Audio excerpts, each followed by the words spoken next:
There was a king who dwelt in Eldraine, a good king, who had at his side a good queen. Together they had 4 good children, and those who lived within the kingdom lived happily, knowing they would remain in good hands for generations to come. But the good king is dead, slain, defending his family to the last, and the queen is dead too. All of their superstitions, all of their wards, all of their goodness meant nothing in the face of the Phyrexian invasion. The generations that should have lived in peace now lie in mass graves below upturned heaths and meadows. The knights who repelled the invasion, both those gone to seed as mercenaries and those yet clinging to valor, call Will the boy king. And no matter how much she wishes it were otherwise, Rowan cannot blame them. The knight they've come to see provides easy comparison. Dents and rents mark her armor, telling the story of her valor as surely as letters on a page. Her handsome face is silvered with scars earned in valiant service. Her hammer alone is near to Will's size. The arm she lost in the fight against the Phyrexians has been replaced by enchanted wood, a gift from the Fae that begs as many questions as it answers. And there are many questions surrounding this woman. For the past 6 months, she's been demanding tribute from nearby villages in exchange for her services, driving off raiders. But the raiders in question, well, they always seem to wear her colors. In spite of this, the townsfolk have a fondness of her. And it is this fondness that drove Will to seek her out for a parley. "Sir, I'm O'Dane," Will says. He inclines his head, offering a hand to the knight. "Glad tidings to you. I'd like to thank you for welcoming me among you and yours." The knight does not budge from her makeshift throne. Legend has it, she'd crafted it from the bodies of fallen Phyrexians, and it certainly looked the part, all sharp angles and edges. She sits with one leg draped over her lap, her eyes narrowed at Will. "Queen, I'm O'Dane," she says. "Ah, a queen. Then we can make arrangements as equals," Will says. He offers a friendly smile, though Rowan can see the cracks in his mask. Imodane's raiders laugh. She does too, her shoulders rising and falling. "Oh, we're beyond talking, boy king. The only reason I agreed to this little meeting was to see if you were as pathetic as I'd heard. You are." "What, sure?" Rowan starts, but Will raises a hand to cut her off. Anger boils in the pit of her stomach. Her brother's smile never quite leaves his face. "Pathetic. Is that what you think of me?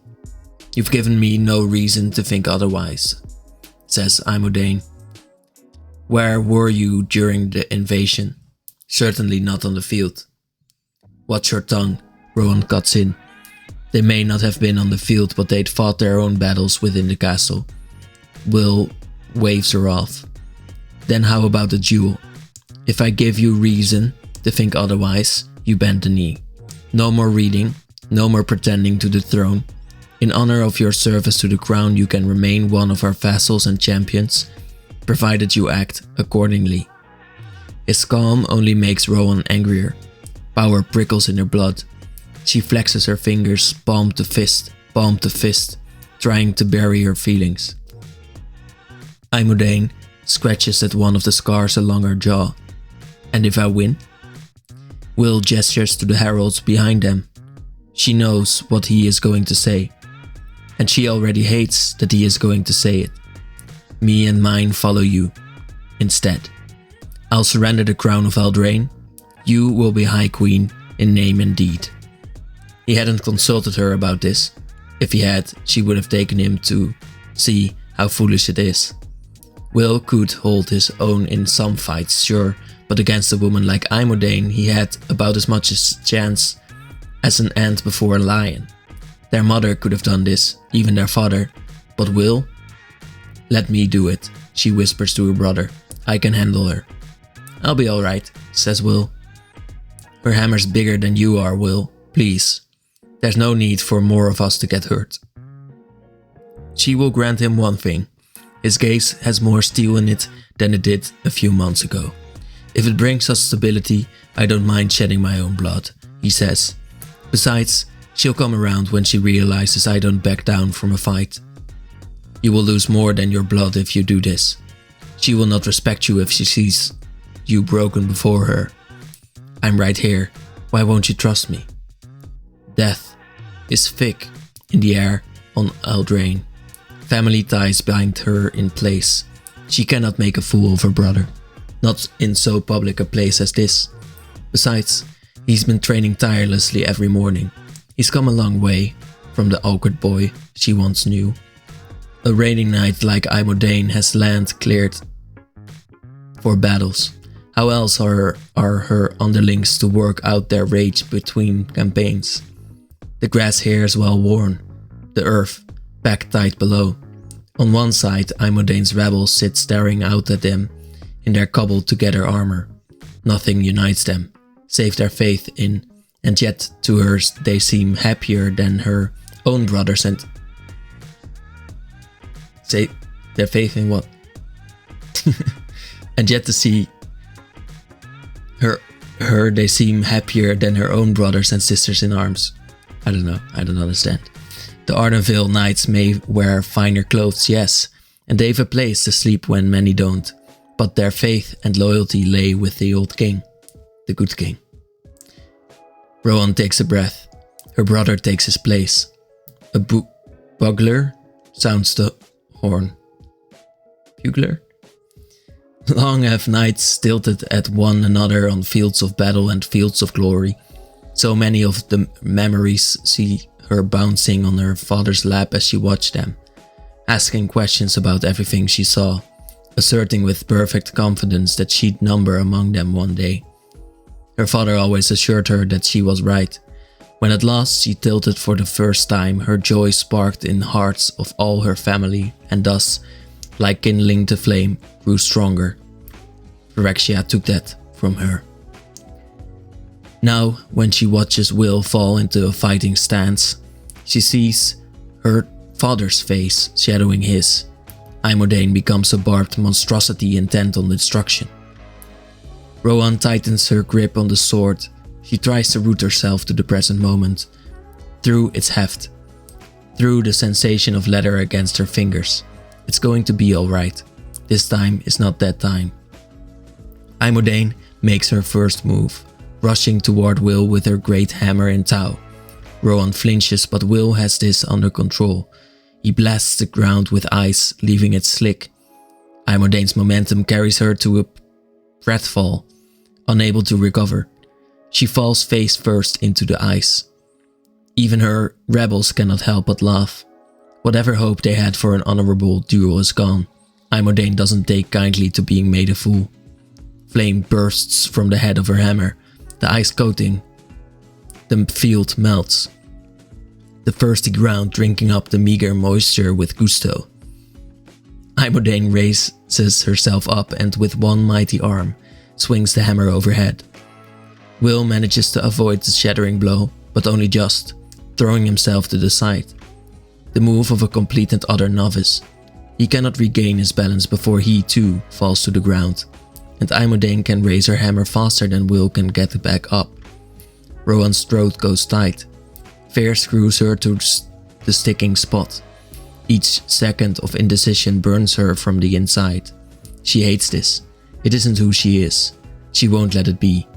All of the anger she'd felt then, watching her father die, all of the sorrow she'd felt after, as current through a wire, she lets them course through her, unimpeded. But there is something else coming along with the anger, the sorrow, something new and terrible. Rowan knows it not, yet, like poison, it courses through her veins, setting her afire. To name what leaves her fingertips a bolt of lightning is to name a cauldron a thimble. The heavens themselves tremble at the sight. Dark clouds recede to allow the king of elements its regal charge. By the time the thunder crack brings them all to their knees, it has been full 5 seconds. Only when the dust settles does she realize what she has done. Generations from now they will call this Stormcutter Mountain. With lightning her blade, Rowan's cut a massive rift into the side of the nearest peak. Giants could not hope to match it, not for all their trying. Her fingertips tingle, her heart catches in her chest.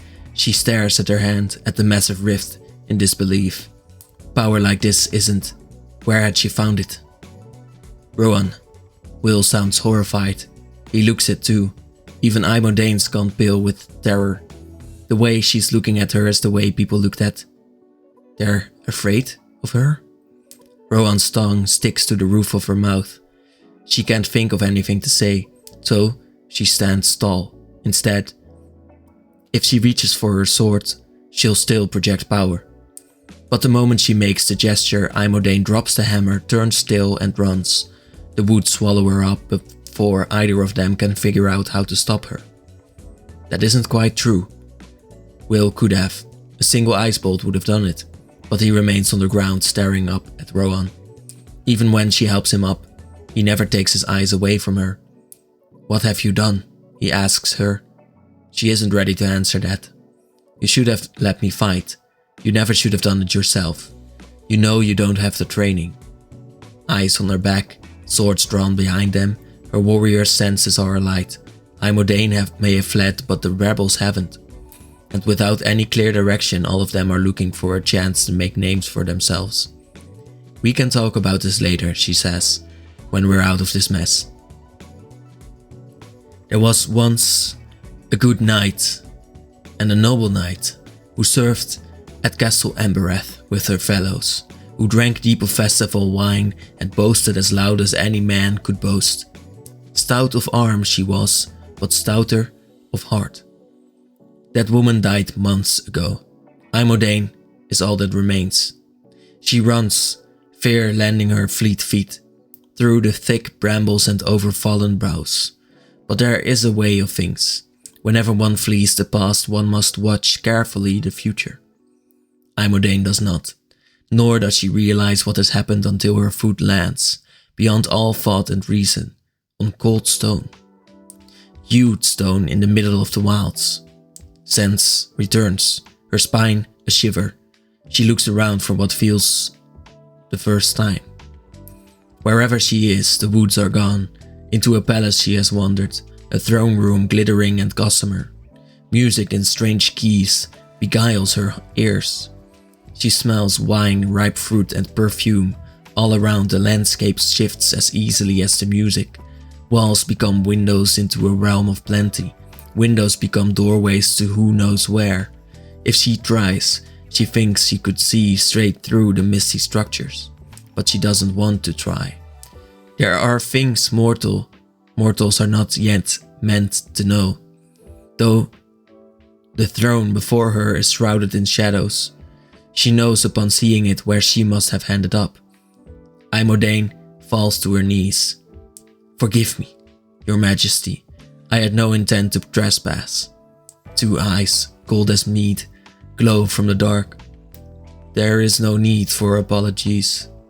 You were summoned." She wishes to answer, but the sight of this delicate sovereign has robbed her of any sense. A gentle, cruel laugh caresses her cheeks. "Would-be queen, once brave adventurer, tell me." The Fey Lord's hand cups Imodane's chin, tilts her face up. "Are you pure of heart?" There is a village far from all of this. It lies at an edge of the realm so remote that, in day-to-day life, the names of kings and queens never cross the lips of its residents. Yearly visits from a single traveling merchant serve as a holiday all in their own. Whatever road the merchant takes to find this place, he has not shared it with the world, for even the Phyrexians neglected this place. Perhaps they were not fond of sheep. There are more sheep in the village than people by at least 5-fold. When people say the word Oranshire, the word wool inevitably follows. Callan doesn't like it here, and as he slings through the door of his family's small home, he knows the feeling is mutual.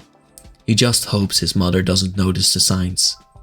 But mothers are gifted with many magical talents, among them the unnatural ability to ask questions their children would rather go unasked. As Callan walks through the door, his mother looks up from her spinning, and when she does, her face drops from joy to concern. "Welcome home, sweet. Oh no, are you hurt?" He tries to wave off before she can stand up, but there's no use. She's crossed a meager distance in the blink of an eye. Already she is looking at the scratches on his cheek, the pricks of blood on his forearms. Callan decides to look at the floor rather than up at his mother. "It isn't a big deal," he mumbles. "It isn't a big deal," she repeats. From the folds of his hood she produces a nail. "Callan, what is this? What did they do to you out there?" He winces. He thought he'd gotten all of them, but he should have known there would be one hiding somewhere. It was just... "Do we have to talk about this?" He does not need to see his mother's face to know her heart is sinking. She smooths the shavings from Callan's hair with a sniff. "Oh, honey, I'm so sorry. We don't need to talk if you don't want to." After a breath, to steady herself, she turns her head and gives a shout. Ronald, get me some water from the well." Callan winces as his stepfather shouts in answer. When his mother leads him to sit by the table, he plops down in the chair with a pout, slumping like marionette whose strings have been cut. Yes, quite like a marionette, he is wiry and small for 16. All the more reason for the other boys to have chosen him as their victim. He still doesn't meet his mother's gaze, not even when she fetches a clean rag and starts dabbing away the blood from his brown skin. "Was it the Cutter boys?" she asks. "I owe Matilda 5 skinds. I can give her a talking to while I drop them off." Callan sighs. He can't find it in himself to lie. It's not their fault. "If they're the ones who hurt you, I can't see how it wouldn't be," his mother answers. White grins, laughter, and jeers as he ran from them. "You never belonged here, half-blood." "They asked me a question. I answered wrong, that's all it is," Callan says. He hears his stepfather's thumping footsteps. The open of the door. What? Is that a saying? The open of the door? "What kind of question warrants this sort of treatment?" his mother says. "Callan, honey, whatever happened, none of this is your fault. You didn't answer wrong. These boys, they're afraid of me, I think," Callan says. "They think the slumber's my fault." His stepfather arrives. The bucket slushes to a stop beside them. "Who's afraid of our Callan?" "Who? Whoa, what happened?" "It isn't a big deal," Callan says. He wants to get up and hide. So they stop staring at him and the cuts on his face, but he knows that isn't going to happen. "Gutter boys, look at what they threw at him," his mother says, plucking another nail from among his clothes. "And look at his hair. I've no idea what gotten into their heads." A soft from Ronald. He plucks the wood shaving from Callan's wavy brown hair, then holds it to his nose. "You. And I'd bet that nail was cold iron. That's so, Callan?" Biting his lip, Callan nods. His mother stops mid-gesture. "The question they asked you." He still doesn't look up. "They asked if it was true my real dad was a..." The nail drops between the 3 of them. Ronald is the first to break the silence. He lays a hand on Callan's shoulder. "It doesn't matter what they say, son. All that matters is who you are, not where you're from, and who you are is our boy." Callan swallows. The question's almost too frightening to ask, but he was brave. Heroes in all the stories are brave. But what if it's true, and that is who I am? Don't I belong in the woods?" "The woods aren't the way you think," his mother says. "There are dangers there that you can't imagine. My sweet boy, when you're older, we can face them together. For now..." His mother throws her arm around him. For a moment he's not sure who's embracing who. "You belong here," his mother says, "with us, no matter what anyone else says." But it isn't the first time she said this to him, nor the first time they've all embraced. And as much as Callan loves his family, when he looks to the woods, all he feels is longing. Castle Ardenvale lies in ruin, half burnt, half abandoned. It is no proper home for a would-be High King and his court. Will's taken up residence at Castle Vantress instead. Perhaps he hopes that knowledge that seeped into the stone will lend him wisdom. Of course, he's a blue mage. Rowan's not so sure of that, although she's been standing in her brother's makeshift war room for 15 minutes. This is the first time he realizes she's there. No matter that the guards announced her, no matter how many times she's cleared her throat, his papers have interested him more. She can't blame him for it, not entirely. As acting king, Will's buried beneath a mound of paperwork taller than the two of them put together. Alliances, arrangements for taxes, oaths of fealty, and fiery condemnations. It is impossible to tell which is which when the stack is so high. Of course, she can blame him for taking the title in the first place. It's clear to see how much all this has worn on him. There are bags under his eyes and stubble on his chin. The black eye he sustained during the fight with Imodain hasn't yet healed. Either Will can't be bothered to ask Cerise to heal him, or he's trying to make a statement. Must be the latter. If Cerise had gotten a look at him, it would be gone, regardless of what he wanted. "We're leaving," she says. Will squints at her, his own twin, and he can't recognize her. He thinks he can rule the realm like this? "Don't think with your sword arm, Rowan," he says, sounding far more like a beleaguered parent than their father ever did. "Our siblings need us. Our people need us. I've already told Hazel and Eric I'll be away for a while, and I think this is the best thing we can do for the realm," she says. She had a speech in mind before coming here, but she finds now that the words have changed. "Look at yourself, Will. You're exhausted. The soldiers tell me that you haven't slept in 2 days, and looking at you right now, I believe it. Word's going to spread throughout the kingdom about what happened at the cliffs. A situation we could have avoided if you trusted me," he cuts in, sharp as ice.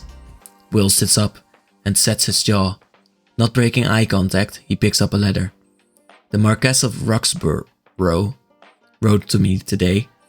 He says he will not bend the knee to a man who lets his sister inflict such harm on others. A coward cannot be High King of Eldraine, he says. It isn't the only letter of its type I've received. I wish you trusted me more." There is a spike of pain in Rowan's temple, a headache she's been dealing with of late. One that's eroded her patience. She pressed her eyes closed. "You'd be dead if I hadn't interfered, but he is right about one thing. You aren't the real king of Eldraine. You didn't go on the high quest. Don't rake me over the coals for a technicality. The realm needs a high king. I did what I had to do, and I would have done that at the cliffs too. I had a plan, Rowan. I don't always need you to save me," he says.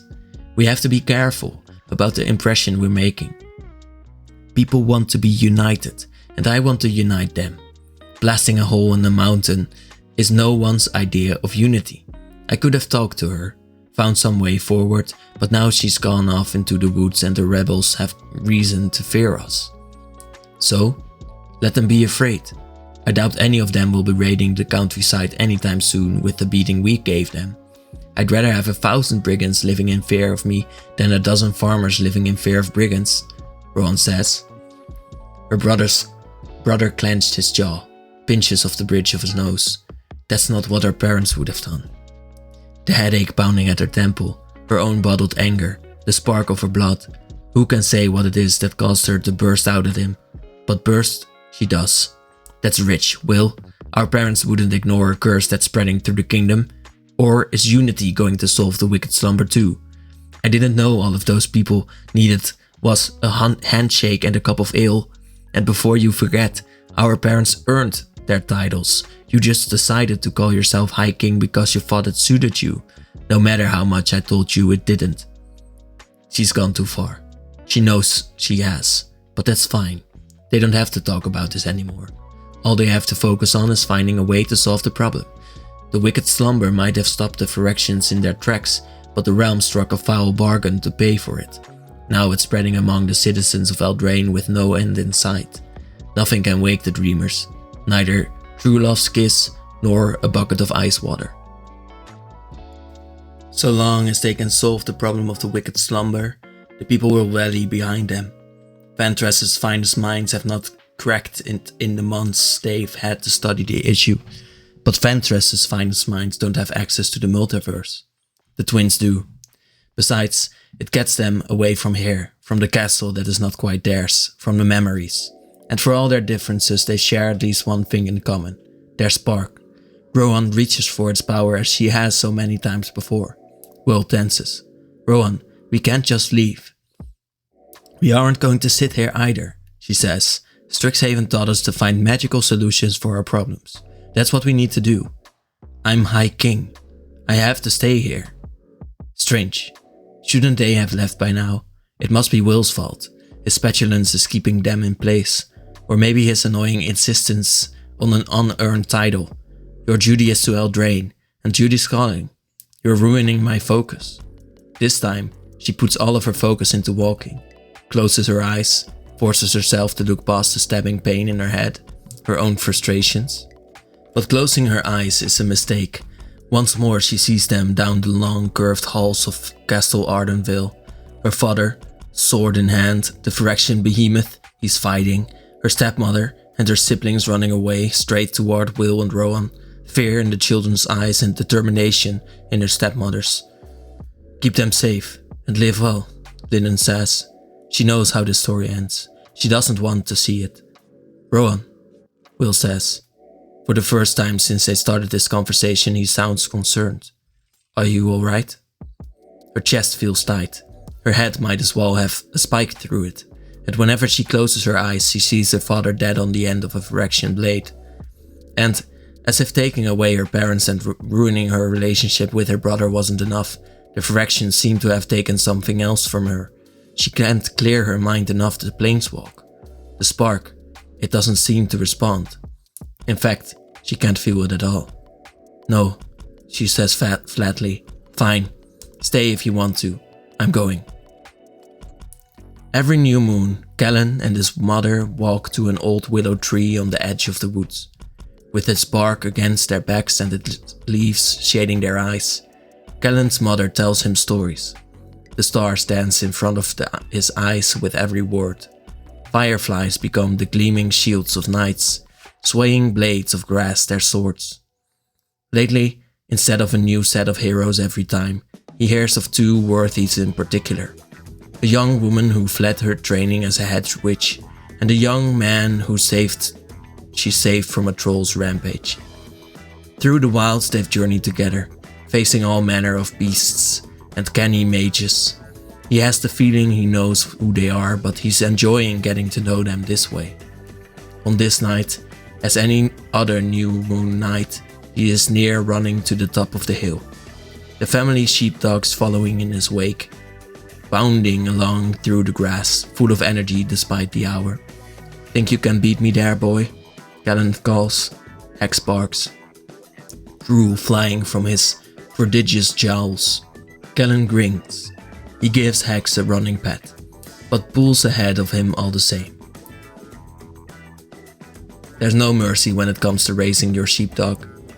When at last they reach the tree, he is panting for breath, but happier than he's been all day. From here on the hill, the rest of the village seems as far as Castle Ardenvale. He lays a hand on the comforting bark of the willows and turns. His mother said she'd be along in a moment. He could see her from here. But when he looks out, it isn't the village he sees. Rather, it isn't just the village. Ahead of him, there is an archway made of ethereal, translucent stone. His mother's stories have prepared him a little. He knows precisely what it is. An invitation to speak with one of the high fairies. As for why it's here, Callan's breath catches in his chest. To the right of the archway, He can see his mother running up the hill. If she sees it, she hasn't said a word. He could stay here, he could wait for her, ignoring the door until it fades away. But his scratches still ache, and the words of his so-called fellows echo in his mind. You don't belong here.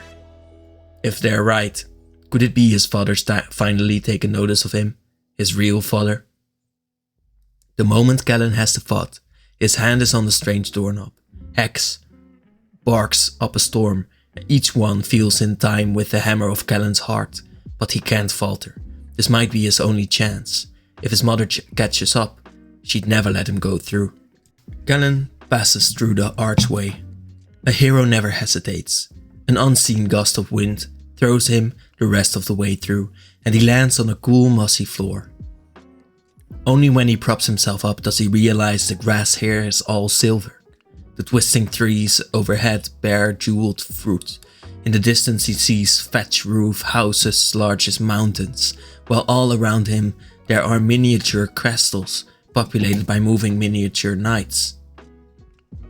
When he sets his eyes, a little afraid now, on the horizon once more, he spots the staircase, and at its top the throne there is a figure upon it. Humans are as fond of calling things beautiful as they are of drawing breath. In doing this, the meaning of the word has been worn away, as a mountain may, over eons, become a shore. The reason for this is simple. True beauty, unadulterated and pure, is enough to strike the viewer's senses. The figure who sits on the throne is as beautiful as the stars themselves. Callan, who has never ventured far from his village, can't comprehend what he is seeing. The planes of the figure's face beguile him. The flash of their wicked smile sees him robbed of all thought. Tell me, brave hero, are you true of heart? It's only a passing veil of clouds, clouds that have no right being so low to the ground, that dispel Callan's fatal fascination. What was it the story said? Best to avoid looking at the Fae directly. He stares down at the ground. I don't know. I think I'd like to be, he says. That's no answer at all, says the figure. They sigh. Much in the way his mother did when imitating princes. Are you truly your father's son, bearing such wounds as that, without having dealt twice as many in turn? His heart skips a painful beat. So it's true. I'm half Fae. Do you know my father? Wait, are you? Maybe if he got a better look at the figure's face, he'd know. He steps forward only for roses to latch his feet in place. Careful, child. The blood that compels hatred from mortals offers you some protection here, but that protection is finite, they say. Remain where you are and I shall make no move to stop you. But take another step and you forsake your realm for my own. Oh, this was the Fairy Lord. Who else could it have been? Callan's knees knock together. He tries to kneel like all the knights do. He feels silly. Your Majesty. Lord Talion, they answer him. Lord Talion, he says. Do you know my father?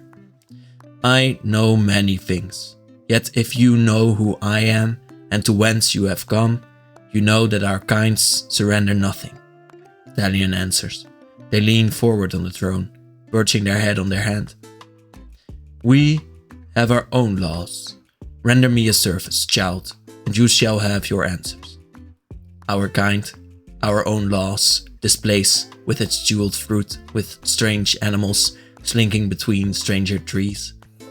To stand here is to stand in the home of a long-lost relative, uncertain of what significance anything holds. Yet the Fae do not lie. His mother's always been clear about that. When you deal with Fae, the straighter the answer, the better. And this seemed pretty straightforward to him. What do you need?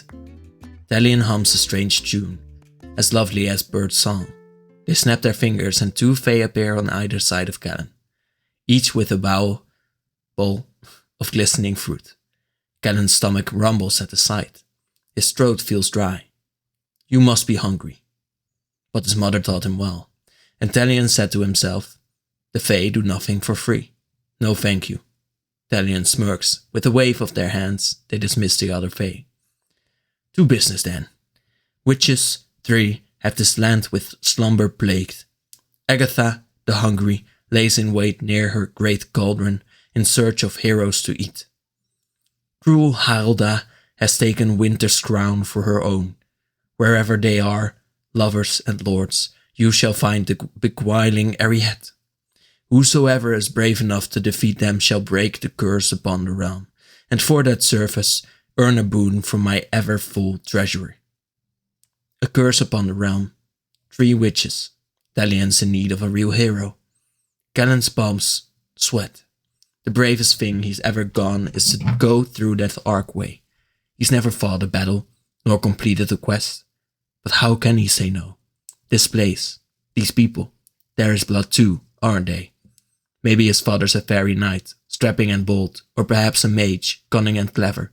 Whoever he was someone Talion respected. Shouldn't that mean something? Callan wants to know more about him, wants to be more like him, this man who dwells among the silver grass in a land of impossible beauty. His mother glimpsed it once and left, but Callan only wants more. If he fails, he fails, but if he can do it, he'll finally know the truth. I'll do it. I'll go.